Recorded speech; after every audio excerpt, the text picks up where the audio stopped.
chaván.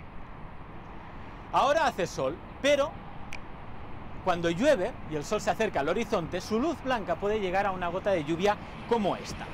La luz entra a la gota refractándose y se descompone, luego se refleja y vuelve a salir. Este proceso ocurre en todas estas gotas de lluvia y el resultado ya lo conocen. Es el rojo, naranja, amarillo, verde, azul, añil y violeta, también conocidos como arcoíris.